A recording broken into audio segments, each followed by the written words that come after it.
This is my son's house, and I know the best food for my son. If you know you can't act the way I want, you can leave this marriage. There are girls everywhere. The day my mother-in-law moved her boxes into my living room, she looked around my home like a woman inspecting a property she had already decided to buy.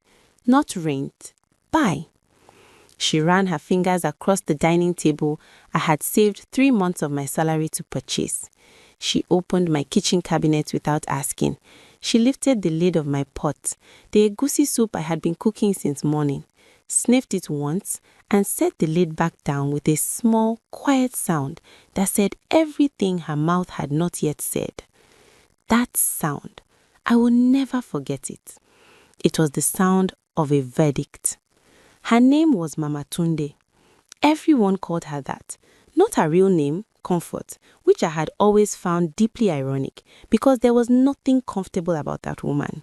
She was 61 years old, sharp-eyed, wide-shouldered, and she carried herself with the particular authority of a woman who had never once in her life been told no by anyone who mattered. My husband Tunde stood beside her, smiling his warm, boyish smile, the same smile that made me fall in love with him 4 years ago in that accounting firm in Lagos where we both worked. He had his arm around her shoulder, proud, happy, completely blind to the way his mother was already measuring my kitchen with her eyes. "Victoria," he said, "she's just staying for a few months. Her knee surgery, remember? We talked about it." We had talked about it. We had agreed to it. But standing there in my own kitchen, watching Mama Tunde open my freezer and peer inside like a customs officer searching for contraband, I felt something I could not yet name settle in my chest, like a stone dropping into still water. I told myself I was being foolish. This was my husband's mother, the woman who carried him, who raised him, who sacrificed. I was a good wife. I was a Christian woman. I would cook for her. I would serve her. I would make her feel welcome. So I smiled. "Welcome, Mama," I said. "This is your home." Those words, if I could reach back through time, I would pull them out of my own throat before they ever left my lips, because she heard me say it and she believed me. The first sign came on the 3rd day. I had arranged my kitchen a particular way. My spices on the left shelf, my oils on the right, my Maggi cubes in the small blue bowl near the stove because that was where I could find them without looking. Small things, but they were my small things, the invisible architecture of a home I had built with my own hands. I came downstairs that morning and stood in my kitchen doorway. Everything had been moved. The spices were now above the stove, the oils were in the cabinet below, my blue bowl was gone. I found it later in the bathroom, holding bar soap. Mama Tunde was sitting at my dining table eating the rest of my egusi soup from the night before, the one she had sniffed and said nothing about. She looked up at me with completely calm eyes. "I reorganized," she said. "The old arrangement made no sense. A proper kitchen should have the oils near the heat." I stood very still. Every cell in my body understood that this was a test, that how I responded in this moment would set the temperature of everything that followed. I took a breath. "Okay, Mama," I said. "Thank you." She nodded, satisfied, and returned to her soup. And I stood there in my reorganized kitchen, in my rearranged home, and I understood, too late, too quietly, that I had just failed the test. Because the correct answer was not "thank you."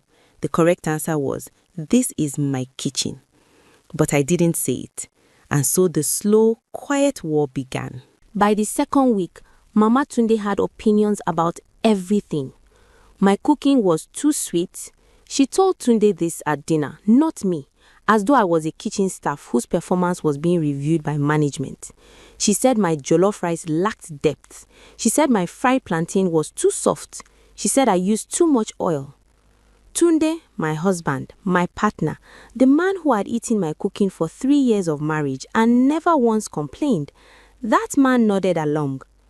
"She has a point, Vicky," he said one evening, not looking up from his phone. "My mother's jollof rice has this smoky flavor. You should ask her how she does it." I was standing at the sink washing dishes. My back was to him. Good thing too, because he would have seen my face. Ask her how she does it. I gripped the edge of the sink. The water was running over my hands, warm, then hot, but I barely felt it. Sure, I said, I'll ask her. I did not ask her. What I did instead was wake up every morning and pour everything I had into that home. I cooked, I cleaned, I arranged. I made sure Tunde's shirts were ironed, his lunches packed, his evening meals ready. I told myself that my work would speak for itself, that Tunde would see, that love was not proved by arguments, but by service. But there is a particular kind of blindness that comes over a man when his mother is in the house.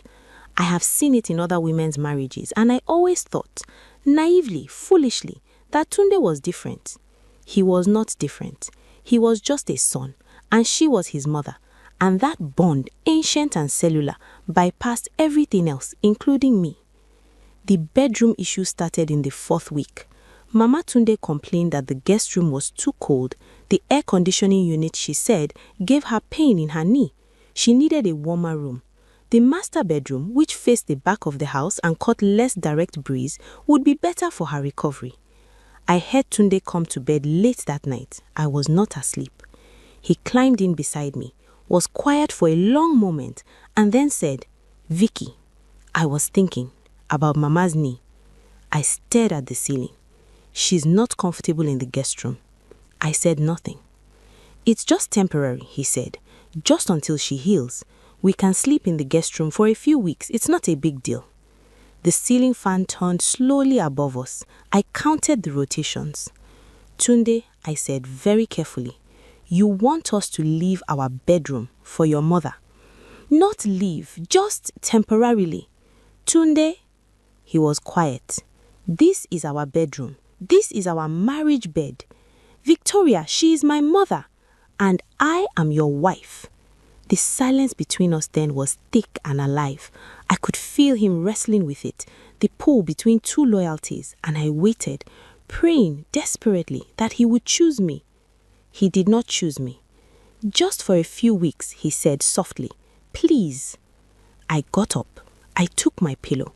I walked down the hall to the guest room, and I lay down in the narrow single bed, and I stared at the ceiling until the light outside the window turned grey with morning. If you are feeling this story in your chest right now, if you have ever been that woman lying in a bed that was not her own, in a house that was supposed to be hers, share this video and subscribe, because what happens next will shake you. I had no idea, none at all, that I had only reached the beginning. There is a particular humiliation in being a stranger in your own home. It creeps up on you slowly, so slowly, that by the time you fully feel it, it has already become your entire life. You wake up one morning and realize, when did I stop sitting in my favorite chair? When did I start knocking before entering my own kitchen? When did I begin to feel like a visitor? By the 6th week, Mama Tunde had established a complete order of things. She woke early and claimed the kitchen by 7. She cooked Tunde's breakfasts, the heavy, elaborate breakfast of his childhood that I had never known to make because Tunde had never asked for them. Akara and pap, ogi with groundnut soup, yam porridge with dry fish. He ate everything with a satisfaction I had not seen on his face in months. This is what I grew up eating, he told me once, smiling, a little embarrassed, a little not. I didn't want to ask you. You would have gone through trouble. I looked at him across the breakfast table, my breakfast table, where I no longer sat at the head because Mama Tunde preferred that chair. I would have made it, I said quietly. You only needed to ask. But he hadn't asked. He had just waited until his mother arrived to give him what he apparently felt he was missing. That was when I understood the real problem. The real problem was not the bedroom, not the kitchen, not the spices moved to the wrong shelf, or my blue bowl used for soap. The real problem was this. Tunde had a picture in his mind of what a home should feel like, what a wife should be, And that picture was his mother.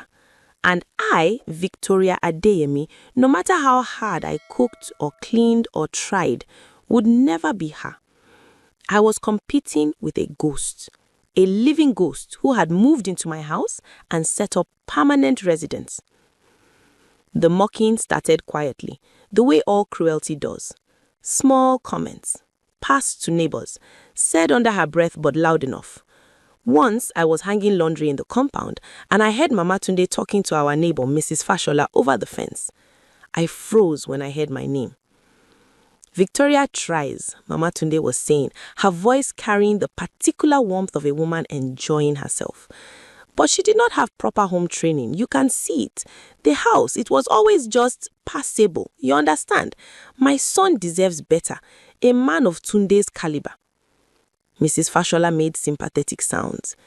He would never say it himself, Mama Tunde continued. He's too kind, but I see it. A mother always sees. I stood very still between the bed sheets hanging on the line. The fabric was white and bright, and the morning sun was warm on my skin. But inside, I was cold, completely, entirely cold. He would never say it himself. She had taken my home. She had taken my bedroom. She had taken my husband's mornings and his appetite and his attention. And now she was out here in the open air with our neighbor taking my name. I finished hanging the laundry. I went inside. I sat in the guest room, my room now, and I pressed my palms flat on my thighs and I breathed. I did not cry. I was past crying. Instead, something quiet and hard and new settled into the center of me. A decision not yet fully formed, a knowing. This cannot continue. But I was not yet ready to act. And the reason I was not ready, the reason I kept enduring, kept swallowing, kept choosing silence, was because of the secret I had not yet told anyone, not even Tunde. I was 8 weeks pregnant. I found out on a Tuesday morning in the bathroom of the guest room that had become my bedroom. The plastic stick in my hand, the 2 clear lines. I sat on the edge of the bathtub for a long time. This child. I pressed my hand against my still flat stomach and I felt the full weight of my situation close around me like a fist. I was carrying Tunde's child. I was sleeping in the guest room of my own house. My mother-in-law was sleeping in my marriage bed, eating at my table, cooking on my stove, and slowly, methodically dismantling every evidence that I had ever existed in this home. What kind of house was this child going to come into? I did not tell Tunde that day. I needed to think. I needed to be sure of myself before I said anything, because I knew that the moment I told Tunde, the moment he told his mother, everything would shift in ways I could not fully predict. Mama Tunde would have opinions about my pregnancy. She would have opinions about my prenatal diet, my exercise, my hospital, my delivery, my mothering. She would have opinions about everything.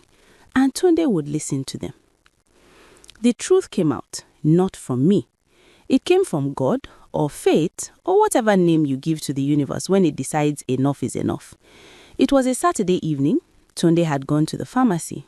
I had asked him to buy me folic acid, not yet explaining why, just saying I needed it. Mama Tunde thought he had gone out for the evening.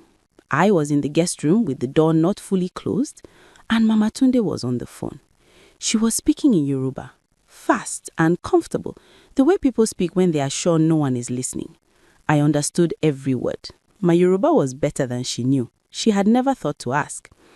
The girl is still here, but not for long. I have been patient. I have been strategic. Tunde is already frustrated with her. I can see it. A few more weeks and he will see what I have been seeing from the beginning. She's not the right woman for my son. She's too proud, too independent. That kind of woman will never give a man peace. A pause. The other person speaking. The pregnancy, Mama Tunde said. I stopped breathing. There is no pregnancy yet. And if there is no pregnancy after 4 years, something is wrong with her. I have already spoken to Tunde about this. I have already planted the seed. A woman who cannot give my son children is a woman who must be replaced. She laughed, a soft, certain laugh. I have already identified someone, a good girl, from a proper family. Tunde does not know yet, but he will come to it on his own.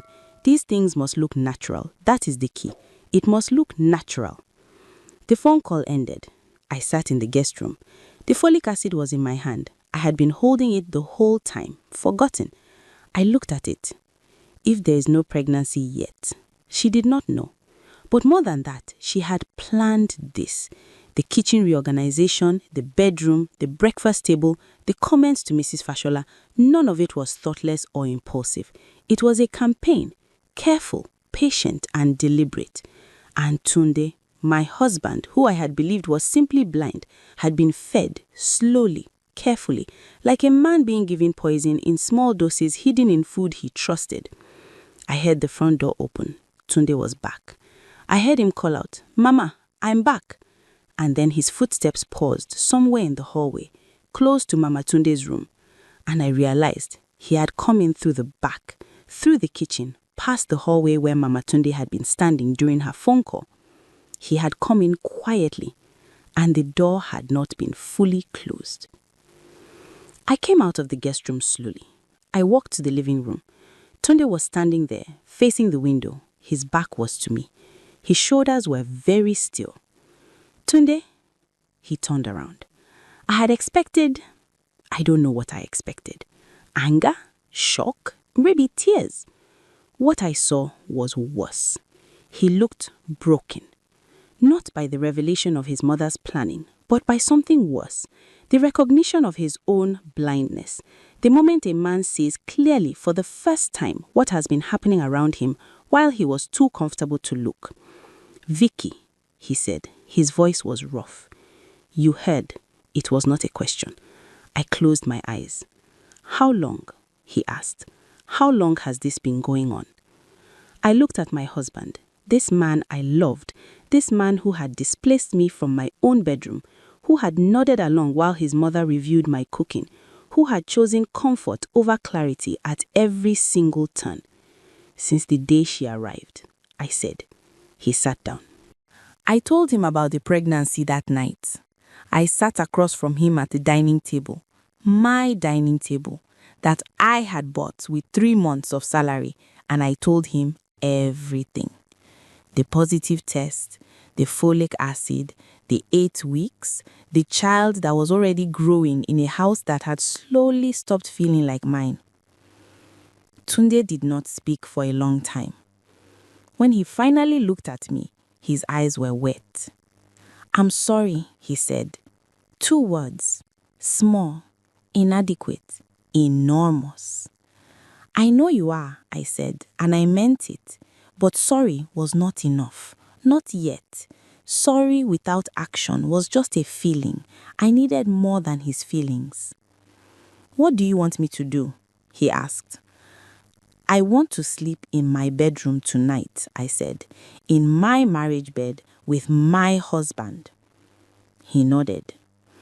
"And I want your mother to know from you, not from me, that this is my home." He nodded again. "And then," I said, "we need to talk about what comes next." He did not speak to her that night.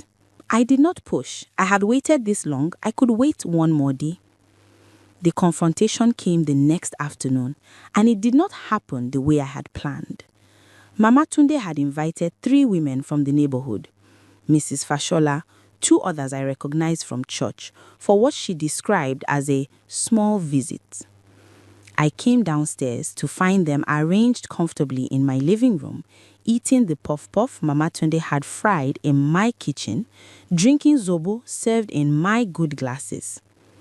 Mama Tunde sat at the center of the gathering, like a queen receiving her court. She looked up when I entered and said with a small, satisfied smile, "Victoria, come and greet our guests." Our guests.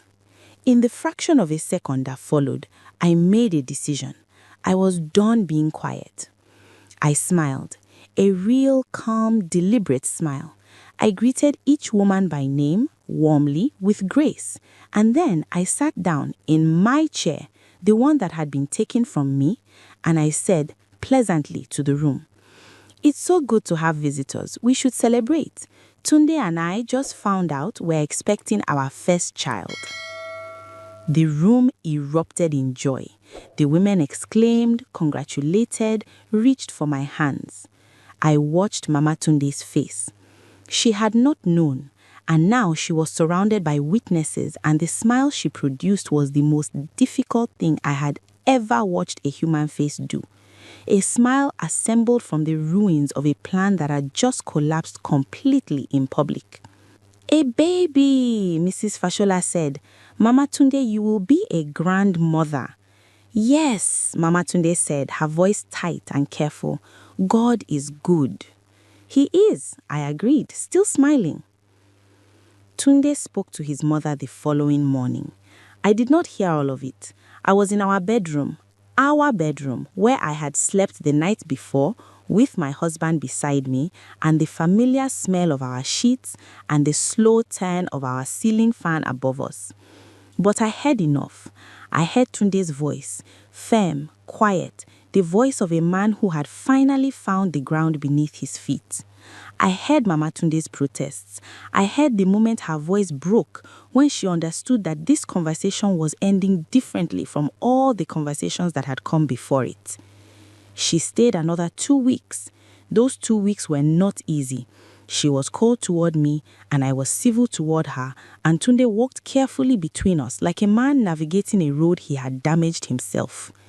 The morning she left, she stood in the living room with her boxes and her traveling bag. She looked around the house one more time, that same sweeping look she had given it the day she arrived. But this time, something in the look was different. This time, she knew it wasn't hers. She looked at me last, a long, complicated look that I could not entirely read. There was something in it that might have been respect, the reluctant acknowledgement of a woman who had underestimated another woman and lost. Take care of my son, she said. I always have, I replied. She left. I closed the front door. I stood in the quiet of my house, smelling of the morning, sunlight coming through the curtains I had chosen, furniture arranged the way I preferred it, my blue bowl back in the kitchen near the stove where it belonged. Tunde came up behind me and put his arms around me. His hands spread gently across my stomach. I'm sorry, he said again. Third time, but this time it landed differently because this time the house around us looked like mine again. I know, I said. I should have seen it. Yes, I said. You should have. I'll spend a long time making it right. I leaned back against him. Outside, through the window, I could see the compound, the gate, the street, an ordinary Saturday in Lagos. Ordinary and mine. Start now, I said. He held me tighter. The child in my stomach was 8 weeks old. The house was ours again. The bedroom was ours again. The kitchen and the dining table and the good glasses and the blue bowl, all ours again. I had not fought loudly. I had not screamed or broken things or issued ultimatums in anger. I had endured and watched and waited and chosen my moment. And when the moment came, I had simply told the truth. That is sometimes all a woman needs to do. Tell the truth in public with a smile on her face and witnesses in the room, and let the house of cards fall on its own.